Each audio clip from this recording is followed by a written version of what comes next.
Atmospheric thermodynamics. Okay, we have covered almost all of it except now one or two lectures more, and then the atmospheric thermodynamics will be complete, right? I think what 19-20 lectures we have taken for this atmospheric thermodynamics so far. Okay, and in the last class we discussed about the entropy, right? Entropy of the system and how entropy is very important for atmospheric situations, the severe weather. And in the last class, I just demonstrated you how the entropy looks like, or looked like in the case of the Hurricane Katrina, right? For the Hurricane Katrina, I showed you the track of the hurricane and also the entropy associated with the hurricane, right? So I explained last time that if you can estimate or calculate or compute the entropy accurately, then also you will be able to get the track or predict the track of the system, cyclones properly, right? There are there are many ways to predict the track of the cyclone, but this can be one of the aid, right? This can be one of the aid. Whether it is the track of a cyclone, intensity of a cyclone, or intensity of a severe thunderstorm, nor'wester, etc. One can calculate and compare the entropy between the difference of entropy between a severe storm and a cyclone. Maybe some of you can take up this as an exercise of some real case, right? Some real cyclone and real thunderstorm case. Some of you can take up this minor exercise maybe later on. Okay.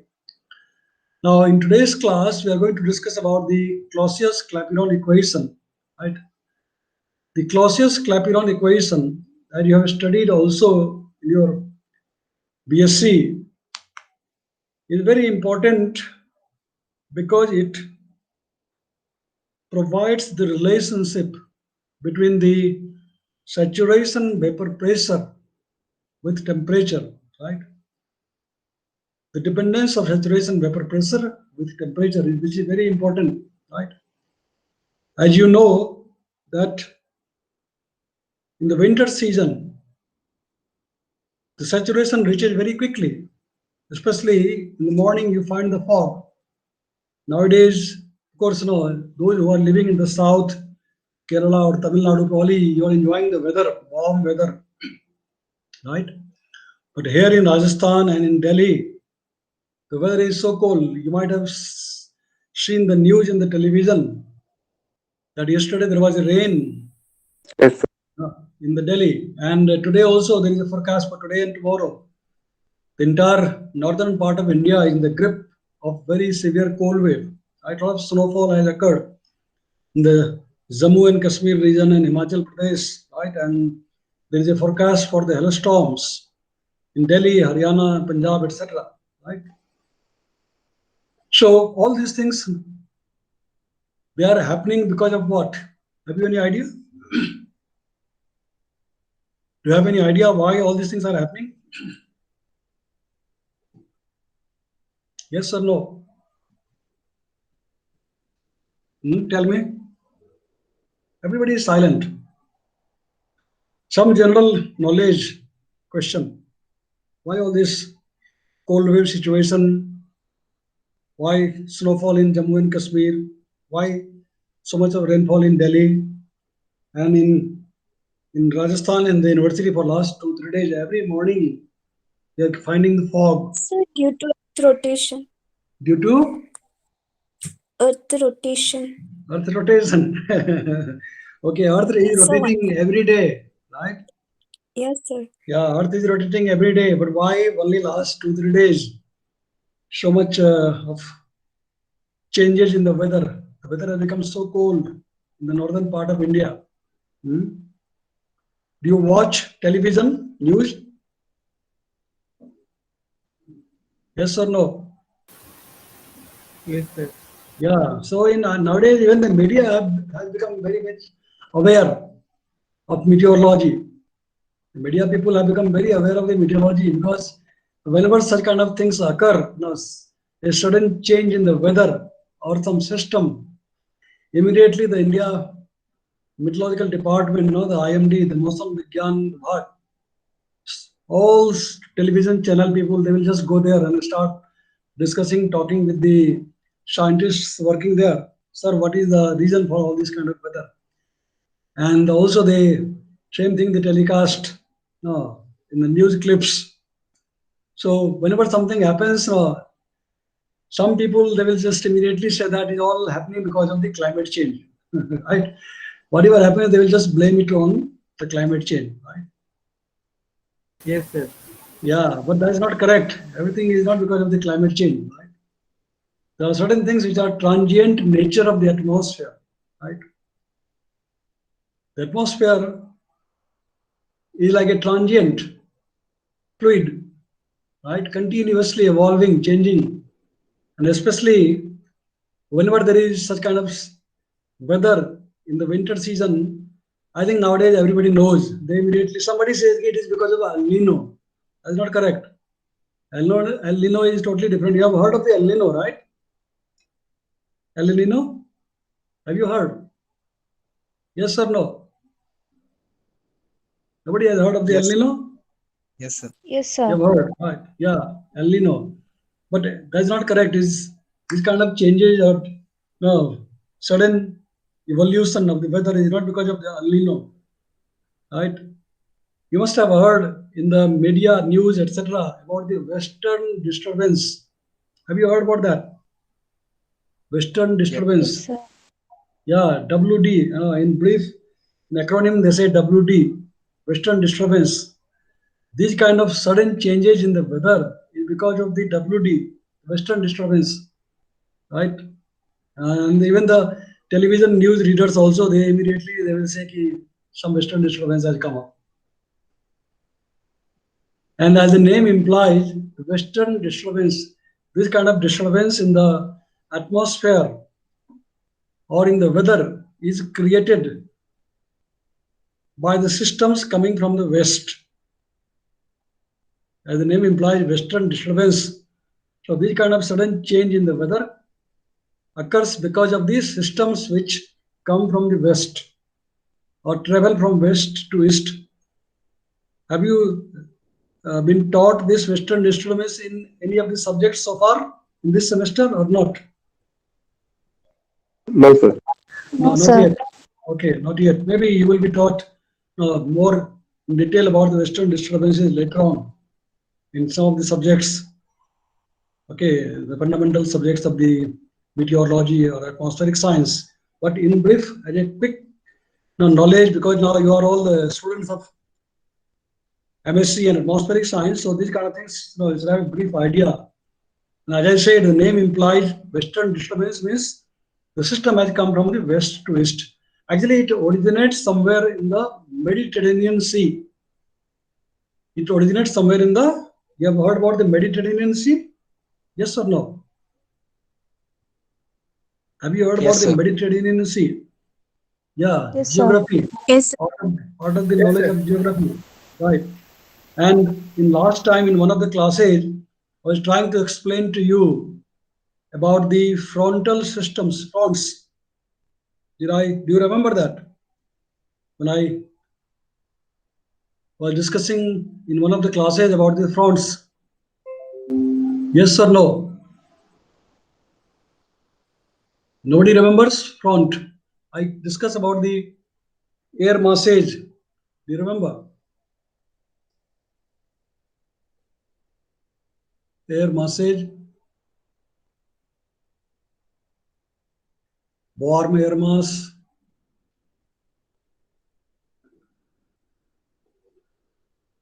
cold air mass. I discussed in one of the classes. So the line between the cold and Yeah, front. Last time I discussed about this frontal system. Suppose there is warm air mass, right? And there is a Suppose a cold air mass. Well, actually, suppose this is a cold air mass.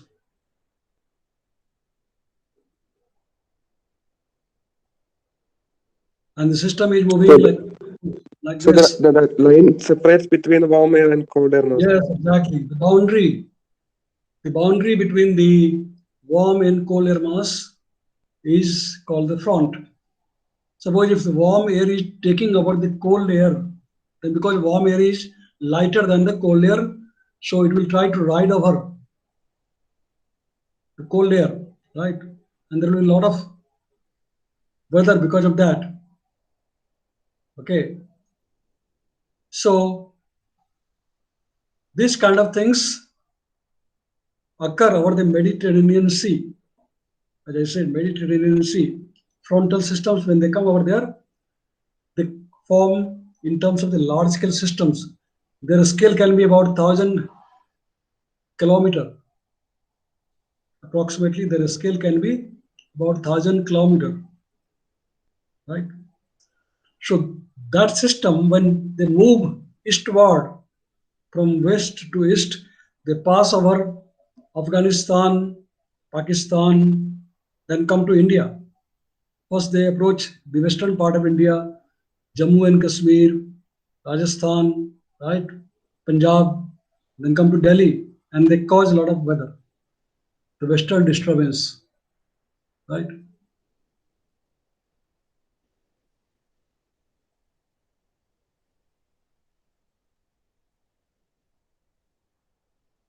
WD in short. So I was just discussing this because we're talking about the dependence of the saturation vapor pressure on temperature. And I mentioned that during the winter season, the saturation reaches quickly because the temperature is low and we see the fog, formation of fog in the morning, right? But in the summer season, because the temperature is high, and so the saturation does not occur so quickly, right? And so there is no fog in the summer season unless you go up higher in the atmosphere, but the temperature again becomes colder, then the saturation occurs, and that is the cloud. Okay, the base of the cloud. We have been discussing about that in the past many classes, right? So this Clausius-Clapeyron equation has many applications, right?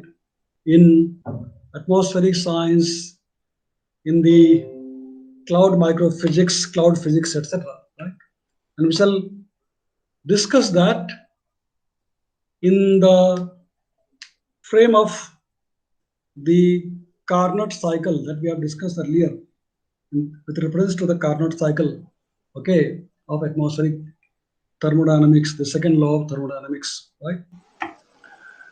So the Clausius-Clapeyron equation describes how the saturated vapor pressure above liquid changes with temperature, and also how the melting point of a solid changes with pressure, right? These things all you should know or you must have studied, right? Even the melting point of solid will change with pressure. So Clausius-Clapeyron equation describes the relationship between them, okay? So we'll now utilize the Carnot cycle to derive the Clausius-Clapeyron equation, okay? Now let's consider this diagram. We have seen it earlier in one of the previous classes. You have seen this diagram. This is a pressure versus the volume diagram. Okay. Is the diagram visible to you? Yes, sir.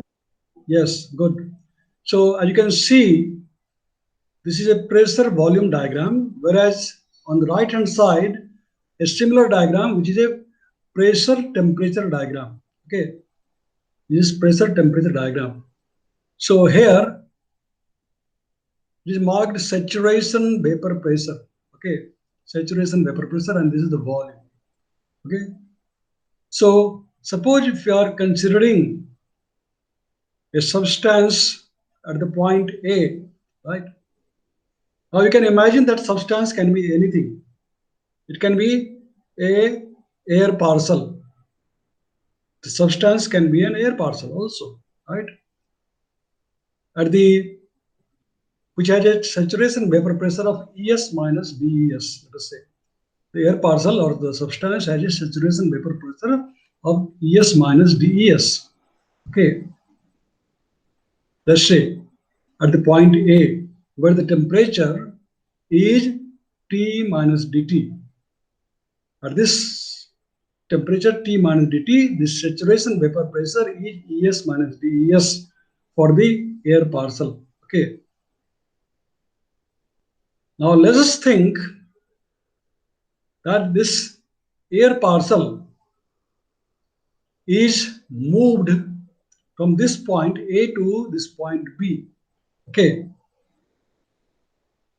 Isothermally, where the pressure has become ES, or the saturation vapor pressure has become ES. Okay. Then again it is moved isobarically. No, not isobarically, because volume is increasing here, or is expanded here from this point to that point C. Okay, on the same isotherm from B to C. That means B to C at the same isotherm, expanded. Okay, so once the air is expanded, then some condensation will take place. Okay, and then it is brought from this point C to this point D, right? So here again, the expansion has taken place. Further volume has increased from C to D. And then finally, it is compressed back to the point A, right? So the entire process is reversible. Entire process is reversible. So when it is brought back from the point D to A, right? D to A, the temperature has remained the same. That means the process is isothermal, right? So now let's see this in words again. Let the working substance in the cylinder. Imagine a parcel of air of a Carnot ideal heat engine, right? And we have discussed earlier, atmosphere can be visualized or considered as a big heat engine, right? In equilibrium with its saturated vapor pressure. Okay, and let the initial state of the substance be represented by point A in the figure, in which saturated vapor pressure is ES minus DS at the temperature T minus dT, right? Now let the substance be compressed. Okay, compressed. The volume has decreased adiabatically from state A to state B, where the saturated vapor pressure is ES and the temperature is T. Okay, it has been brought from here to there, A to B. Okay, adiabatically, where the temperature has become T. Okay. Now next, let the substance expand isothermally at the same temperature. Now it is expanding, that means volume is increasing. Volume is increasing B to C. Okay. Until a unit mass of the liquid evaporates. Until a unit mass of the liquid evaporates. So in this transformation, the pressure remains constant. That means pressure is ES.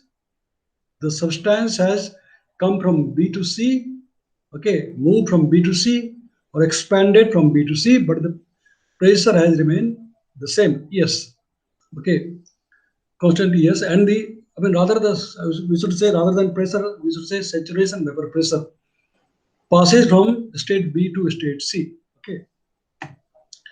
If the specific volume of the liquid and the vapor which has formed because of the evaporation at the temperature T are alpha 1 and alpha 2. Okay, the specific volume of the liquid, let us say, is alpha 1, and the specific volume of the vapor which are formed because of the evaporation is, let us say, alpha 2, respectively. Then the increase in the volume of the system in passing from state B to C is alpha 2 minus alpha 1, right? That is the increase in the volume, okay, of the system. Also, the heat absorbed from the source is LV, because evaporation has taken place. So the heat absorbed or the latent heat of vaporization because of the evaporation is, let us say, LV. Okay.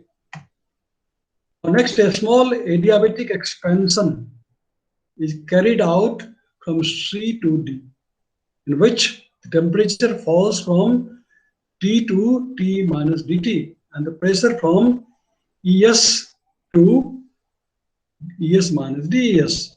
Okay. So finally, the air is cooled to temperature from T to T minus dt, and an isothermal and isobaric compression is carried out from D to A. Okay, D to A, during which vapor is condensed. So whatever vapor formed because of the evaporation has again been condensed back to liquid stage when you compress it from D to A, right? So all of the aforementioned transformations are reversible. So from the previous discussion of the equation, say 37, which you might recall, we have discussed earlier that in such situation, we can show that Q1 divided by T1, the ratio of the heat of the state 1 divided by the temperature of the same state T1 is equal to Q2 divided by T2. Okay, the heat of the state second state when we have changed from B to C, let us say, and which can be equal to Q1 minus Q2 divided by T1 minus T2, right? The change in the heat or addition or subtraction of the heat minus the divided by the change in the temperature. So where Q1 minus Q2 is the net heat absorbed by the working substance during one cycle. This complete cycle, the net heat absorbed is Q1 minus Q2, okay, in one cycle, which is also equal to the work done by the working substance in the cycle, okay. However, the work done during a cycle is equal to the area of the enclosed loop on a PV diagram. In the last diagram, if you recall, the area enclosed by this ABCD also gives us the work done during this cyclic process, right? And you have seen in the diagram also, right? The area enclosed between the moist adiabate and the environmental temperature I had explained to you last time was the Cape convective available potential energy. So also here, the area enclosed by this curve ABCD is equal to the work done by the system during this compression, expansion, right, and adiabatic process. Okay, right. Therefore, from the last figure, Q1 minus Q2 is equal to BC times DES. The last figure, if you see, Q1 minus Q2 equal to BC times ES minus DES, change in the pressure, right? This times this is the area, right? BC times DES, and which is equal to alpha 2 minus alpha 1, the change in the volume times the change in the saturation vapor pressure, right? So this is basically the work done, the area enclosed by the cyclic process. And also this is equal to the change in the heat or net heating, okay, because of the condensation evaporation process. Also because Q1 is equal to LV, the latent heat of the vaporization, because during the evaporation, the change in heat which has occurred is equal to the heat which is absorbed during the evaporation LV, and T1 is equal to T, and similarly T1 minus T2 is the change in temperature dt, and therefore substituting into the last equation 45, we can say that LV by T is equal to alpha 2 minus alpha 1 times dEs by dt. If you remember the last equation. Okay. Do you want me to go back to the last? This one. Right here. Q1 is equal to LV, right? Latent heat of vaporization. Okay, divided by T1 is equal to the change in the vapor pressure, ES minus DES. Okay, divided by dt. Okay, this one, volume times dEs divided by dt. Or we can write from this equation that dEs by dt is equal to LV divided by T times alpha 2 minus alpha 1. Alpha 2 minus alpha 1. Right? From this equation, we can write dEs by dt equal to LV divided by T times alpha 2 by alpha 1. So this equation gives us a relation between the change in the vapor pressure with the change in temperature. Okay, the ratio of the change in saturation vapor pressure with the change in temperature is equal to the ratio of the latent heat of vaporization divided by T times the change in the specific volume, alpha 2 minus alpha 1. So this is the Clausius-Clapeyron equation. This is the Clausius-Clapeyron equation in one form, as you might have studied in your BSc thermodynamics. For the variation of the equilibrium vapor pressure, S with temperature T. Okay.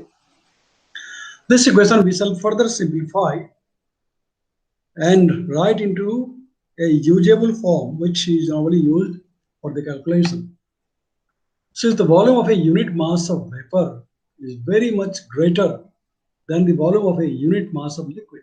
In other words, alpha 2 is much greater than alpha 1.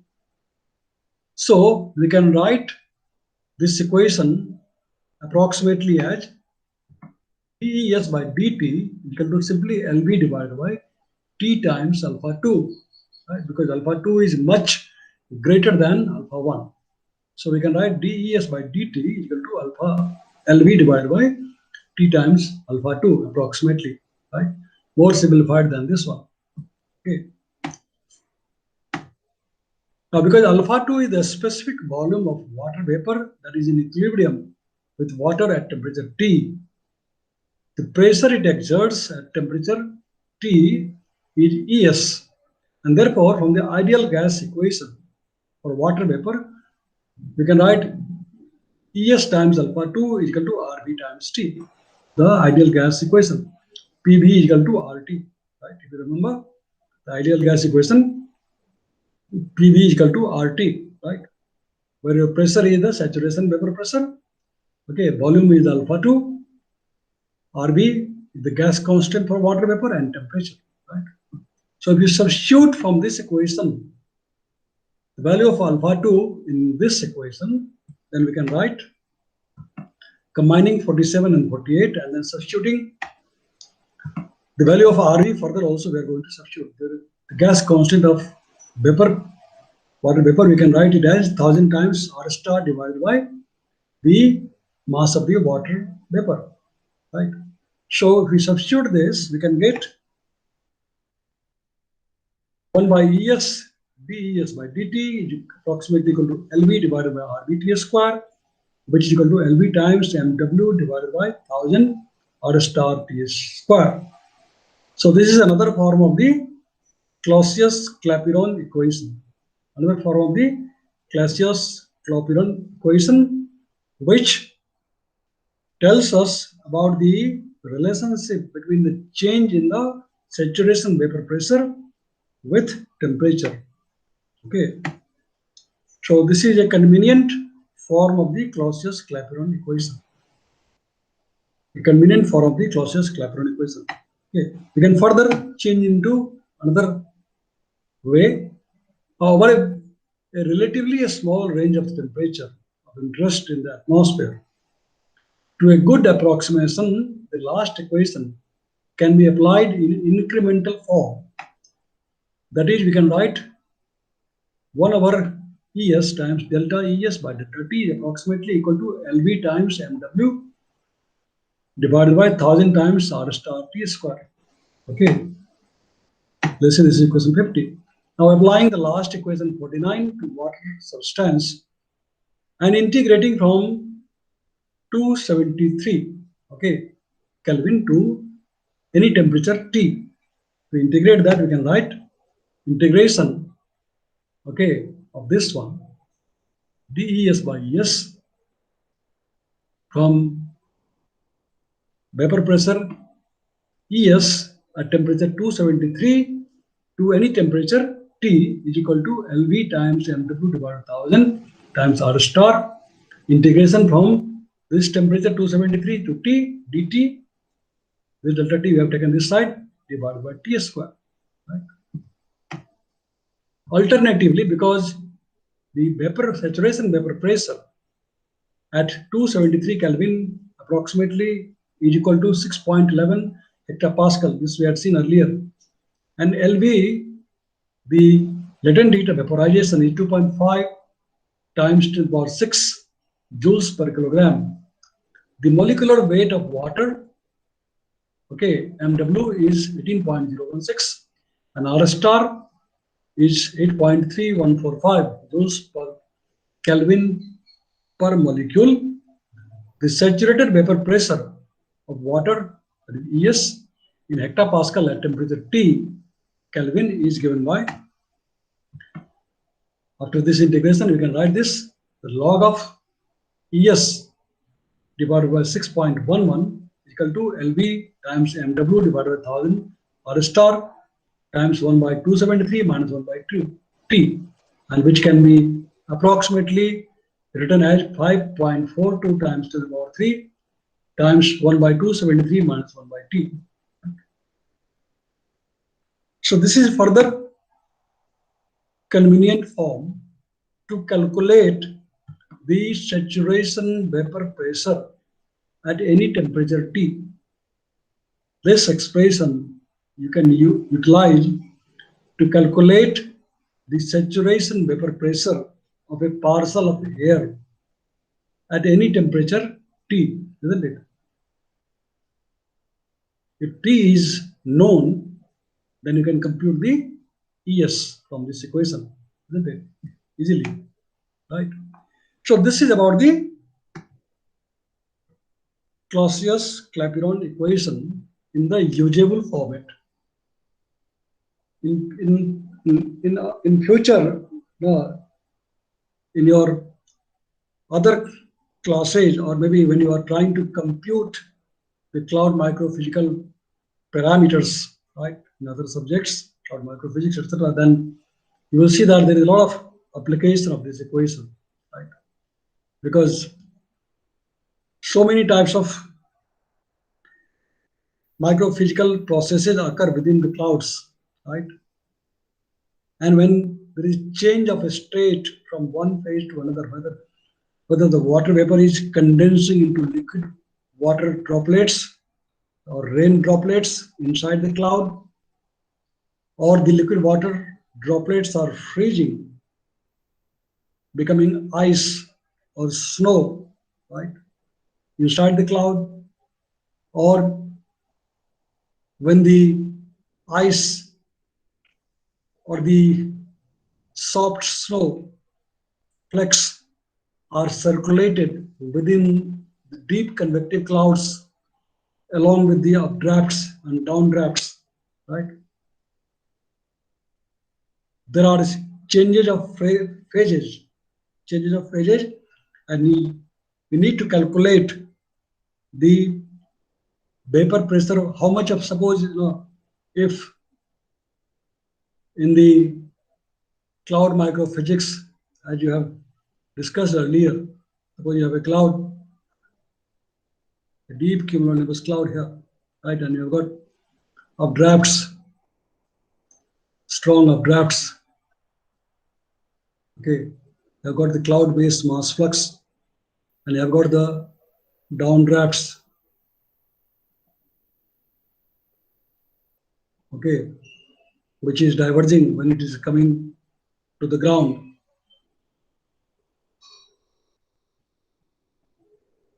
And you need to compute how much is the, suppose, how much is the, let us say, how much is the mixing ratio of the liquid water. Okay, liquid water mixing ratio, L stands for the liquid. Okay, or how much is the mixing ratio of the water vapor, QV, or you can say a specific humidity also, that we have discussed earlier, specific humidity. Okay,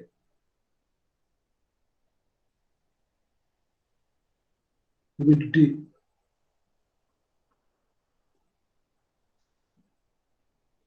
Or mixing ratio.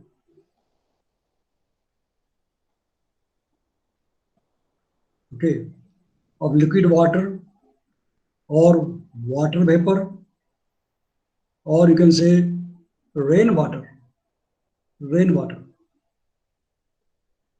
Mind you, the specific humidity of the liquid water is not the same as the specific humidity of the rainwater. They are different. Or if you want to calculate how much is the specific humidity of the ice, I, or you want to compute how much is the specific humidity of the snow, right? Or mixing ratio of the snow, or you want to compute how much is the mixing ratio of the L, right? Where L stands for liquid water, okay? V stands for vapor, R stands for rainwater, okay? I stands for ice, S stands for snow,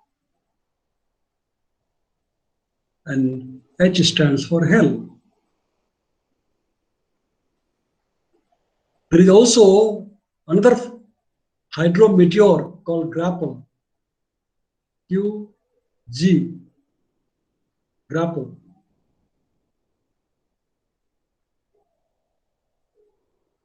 Grapple. You should read the meaning or differences between ice, snow. This is not hair, this is hell. Hell. Grapple. You should read the definition of or difference between ice, snow, hell, grapple. Right. So many times in the cloud microphysics,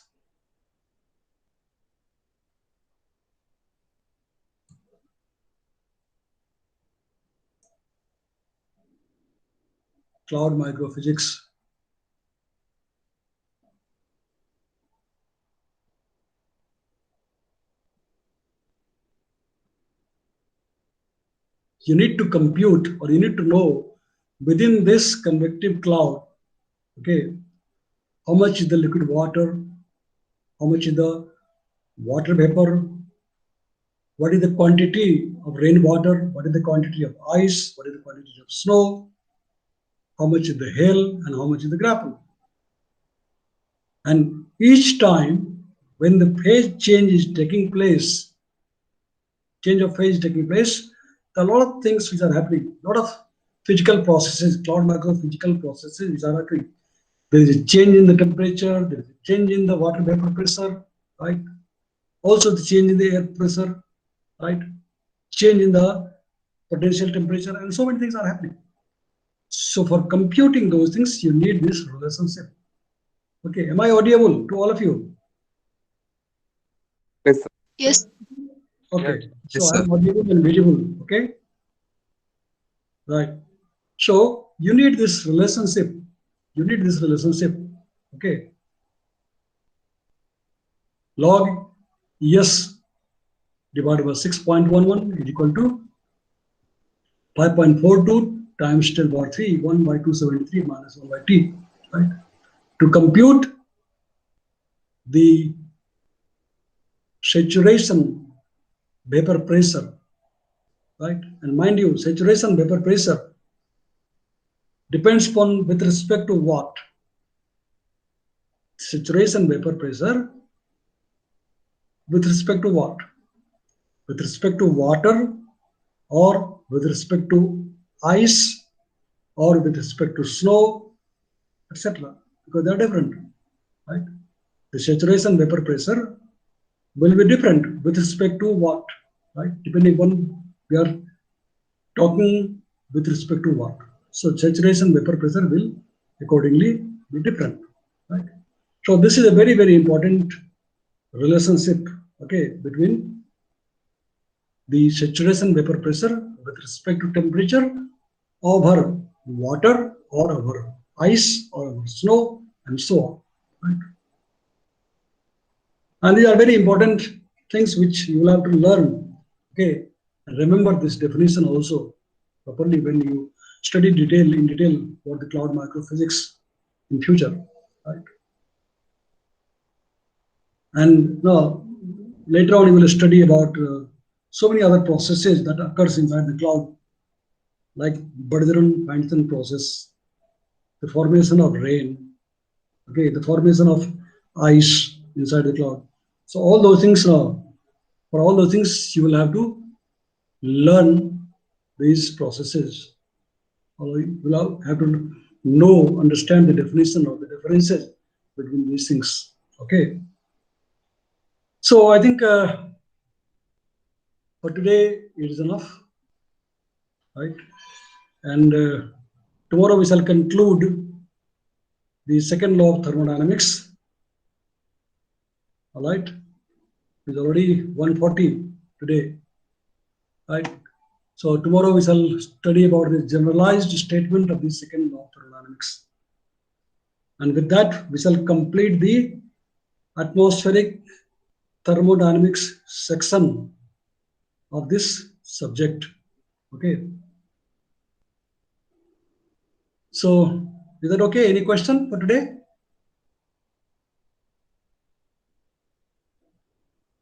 Is there any question for today? No, sir. No, sir. question? Okay, very good, very good. So you have to study yourself to understand and learn more and more. Okay. So I'm going to stop sharing the screen. All right. And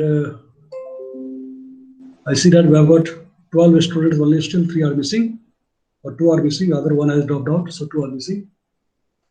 Okay, so we shall see you tomorrow, right? I'm going to stop the class recording. Okay, sir. Right.